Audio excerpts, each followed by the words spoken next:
আসসালামু আলাইকুম। এটা কি মাস? রমজান মাস, ফজিলতের মাস, তাই তো? এই মাসে যদি কেউ 1 টাকা দান করে তাহলে অন্য মাসে ক টাকা দান করতে হবে? তাকে 70 টাকা দান করতে হবে। এই মাসে 1 টাকা দান করলে পারে 70 গুণ নেকি পাওয়া যায়, ঠিক আছে? মানে অন্য মাসে 70 গুণ নেকি পাওয়া যাবে। হ্যাঁ, মানুষ বুঝতে পারছে না। এই মাসের সময়, এই মাসের প্রত্যেকটা সেকেন্ড ঘন্টার বিশাল মূল্য আছে। এই মাস যখন শেষ হয়ে যাবে তখন আর 1 টাকা দিলে 70 টাকা নেকি পাওয়া যাবে না। এই মাসটা শেষ হয়ে গেলে পারে 1 টাকা দিলে, এখন যদি তুমি 1 টাকা দান করো তাহলে ক টাকা নেকি হবে? 70 টাকা দান করার সময় নেকি পাওয়া যাবে। আর যখন রমজান মাস শেষ হয়ে যাবে তখন 1 টাকা দান করলে 1 টাকা নেকি পাওয়া যাবে, 70 টাকা নেকি পাওয়া যাবে না। তাইলে এই মাসে আমরা যদি কেউ কাছে 5 টাকা থাকে, যদি একটা ফকির পাও তাহলে 5 টাকা দান করতে হবে, তাই তো? হ্যাঁ, তোমরা অল্প খাবা, দান করবা, দান করা শিখবা, ঠিক আছে? 2-1 টাকা যদি তোমাদের কাছে থাকে ফকিরকে দিয়ে দেবা, ঠিক আছে? তাই তোমাদের এই দান করার অভ্যাসটা তোমাদের থেকে যাবে, ঠিক আছে? তোমাদেরকে এর আগে শেখানো হয়েছিল কি হয়নি? ঠিক আছে, দান করা তোমাদেরকে শিখতে হবে। যখন তোমাদের বাড়িতে কোনো ফকির আসবে তখন তোমার মাকে বলবা, মা আমাকে দাও, ভিড়টা আমি দিয়ে আসি, ঠিক আছে? তাইলে তোমরা যে দানের যে একটা হাত তোমাদের ছোটবেলা শুরু হয়ে যাবে। তোমার মায়ের সঙ্গে টাকা লিবা, দিয়ে ফকিরকে দিয়ে আসবা, ঠিক আছে? করবা তো সবাই? কে কে হাত তোলো দেখি, কে কে করবা?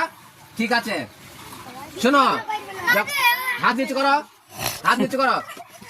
যদি তোমরা হেঁটে ফকিরকে দিতে যাও, শোনো, যদি তোমরা হেঁটে ফকিরকে পয়সা দিতে যাও তাহলে 1 ন্যাঙে 1টা নেকি হবে। তাই 10 ন্যাং গিলে পারে কড়া নেকি পাওয়া যাবে? 10টা, ঠিক আছে? তাহলে ভালো কাজ নাই যে ফকিরকে তোমার যখন বাড়ি থেকে চাল বা টাকা যখন তোমার ফকিরকে দিতে যাবা, যখন হেঁটে যাবা, তোমাদের নেকি পায়ে পায়ে নেকি হবে। তাহলে এই যে সুযোগগুলো, ঠিক আছে? রমজান মাসে বেশি, তাহলে রমজান মাসে বেশি নেকি পাওয়া যাবে। তাহলে এই কাজটা কে কে করবা দেখি তো, হাত তুলে দেখি। সবাই করবা তো? ঠিক আছে, আচ্ছা। দেখো, আউযু বিল্লাহি মিনাশ শাইতানির রাজিম, বিসমিল্লাহির রহমানির রহিম, রব্বি ইয়াসসির ওয়ালা তুআসসির ওয়া তাম্মিম বিল খাইরি, রব্বি জিদনি ইলমা নাফিয়ান রিজকান ওয়াসিয়ান ওয়া শিফাআম মিন কুল্লি দাইন। আউযু বিল্লাহি মিনাশ শাইতানির রাজিম,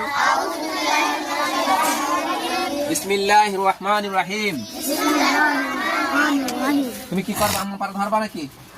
নাম বলো জোরে, তোমার নাম বলো। আমার নাম এসমা খাতুন। বল, তোমার নাম কি? আমার নাম আফরিন খাতুন। তোমার নাম? আপনাকে বললাম।